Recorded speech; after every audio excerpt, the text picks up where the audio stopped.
The sky was a ragged blaze of red and pink and orange, and its double trembled on the surface of the pond like color spilled from a paint box. The sun was dropping fast now, a soft red sliding egg yolk, and already to the east there was a darkening to purple. Winnie, newly brave with her thoughts of being rescued, climbed boldly into the rowboat. The hard heels of her buttoned boots made a hollow banging sound against its wet boards, loud in the warm and breathless quiet. Across the pond a bullfrog spoke a deep note of warning. Tuck climbed in too, pushing off, and settling the oars into their locks, dipped them into the silty bottom in one strong pull. The rowboat slipped from the bank then, silently, and glided out, tall water grasses whispering away from its sides, releasing it. Here and there, the still surface of the water dimpled, and the bright rings spread noiselessly and vanished. "Feeding time," said Tuck softly, and Winnie, looking down, saw hosts of tiny insects skittering and skating on the surface. "Best time of all for fishing," he said, "when they come up to feed." He dragged on the oars, the rowboat slowed and began to drift gently toward the farthest end of the pond. It was so quiet that Winnie almost jumped when the bullfrog spoke again. And then, from the tall pines and birches that ringed the pond, a wood thrush caroled. The silver notes were pure and clear and lovely.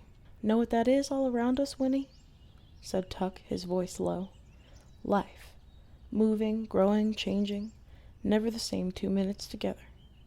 This water, you look out at it every morning, and it looks the same, but it ain't. All night long it's been moving, coming through the stream back there to the west, slipping out through the stream down east here, always quiet, always new, moving on. You can't hardly see the current, can you? And sometimes the wind makes it look like it's going the other way. But it's always there. The water's always moving on, and someday, after a long while, it comes to the ocean." They drifted in silence for a time. The bullfrog spoke again, and from behind them, far back in some reedy, secret place, another bullfrog answered. In the fading light, the trees along the banks were slowly losing their dimensions, flattening into silhouettes clipped from black paper and pasted into the paling sky. The voice of a different frog, hoarser and not so deep, croaked from the nearest bank. "Know what happens then?" said Tuck. "To the water? The sun sucks some of it up, right out of the ocean, and carries it back in clouds, and then it rains, and the rain falls into the stream, and the stream keeps moving on, taking it all back again. It's a wheel, Winnie. Everything's a wheel, turning and turning, never stopping. The frogs is a part of it, and the bugs and the fish and the wood thrush too, and people, but never the same ones. Always coming in new, always growing and changing, and always moving on. That's the way it's supposed to be. That's the way it is." The rowboat had drifted at last to the end of the pond, but now its bow bumped into the rotting branches of a fallen tree that thrust thick fingers into the water. And though the current pulled at it, dragging its stern sidewise, the boat was wedged and could not follow. The water slipped past it, out between clumps of reeds and brambles, and gurgled down a narrow bed, over stones and pebbles, foaming a little, moving swiftly now, after its slow trip between the pond's wide banks. And farther down, Winnie could see that it hurried onto a curve, around a leaning willow, and disappeared. "It goes on," Tuck repeated, "to the ocean. But this rowboat now, it's stuck. If we didn't move it out ourselves, it would stay here forever.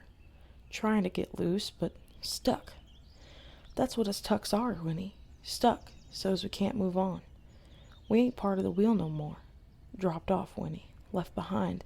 And everywhere around us things is moving and growing and changing. You, for instance. A child now, but someday a woman.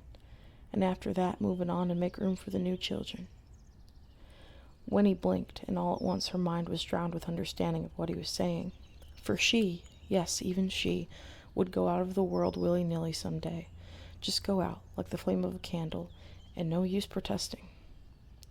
It was a certainty. She would try very hard not to think of it, but sometimes, as now, it would be forced upon her. She raged against it, helpless and insulted, and blurted at last, "I don't want to die." "No," said Tuck calmly, "not now. Your time's not now.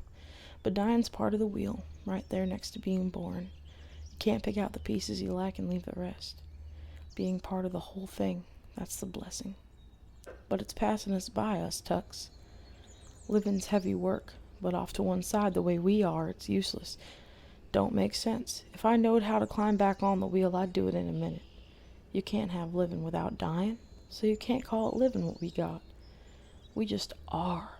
We just be, like rocks beside the road. Tuck's voice was rough now, and Winnie, amazed, sat rigid. No one had ever talked to her of things like this before. I want to grow again, he said fiercely, and change, and if that means I got to move on at the end of it, then I want that too. Listen, Winnie, it's something you don't find out how you feel until afterwards. If people knowed about the spring down there in Tree Gap, they'd all come running like pigs to slops. They'd trample each other trying to get some of that water. That'd be bad enough, but afterwards, can you imagine? All the little ones little forever, all the old ones old forever. Can you picture what that means? Forever? The wheel would keep on going round, the water rolling by to the ocean, but the people would have turned into nothing but rocks by the side of the road, 'cause they wouldn't know till after, and then it'd be too late. He peered at her, and Winnie saw that his face was pinched with the effort of explaining. Do you see now, child? Do you understand? Oh, Lord, I just gotta make you understand. There was a long, long moment of silence. Winnie, struggling with the anguish of all these things, could only sit hunched and numb, the sound of the water rolling in her ears. It was black and silky now. It lapped at the sides of the rowboat and hurried on around them into the stream. And then, down by the length of the pond, a voice rang out. It was Miles, and every word across the water came clearly to their ears. Pa, come back, something's happened, Pa, the horse is gone. Can you hear me? Someone stole the horse.